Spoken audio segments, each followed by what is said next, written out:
vantaggio di Nello Musumeci rimane costante, sono 6 circa i punti di vantaggio sul candidato Cancelleri del Movimento 5 Stelle.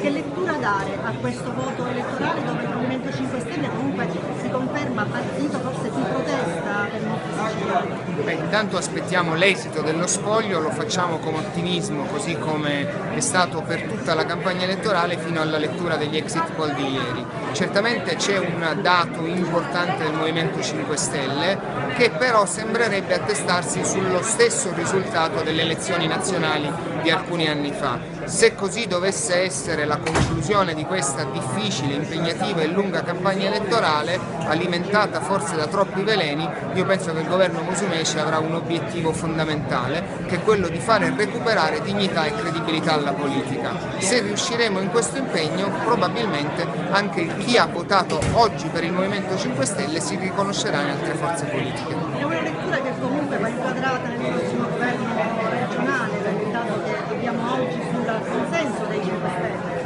È una lettura che dovremo calibrare alla fine dello sfoglio, quando comprenderemo non soltanto il voto individuale delle liste, ma anche quello delle coalizioni, quando comprenderemo la geografia che avrà l'Assemblea regionale siciliana. Certamente ci sarà un impegno programmatico e di governo che terrà conto soprattutto delle esigenze dei più deboli.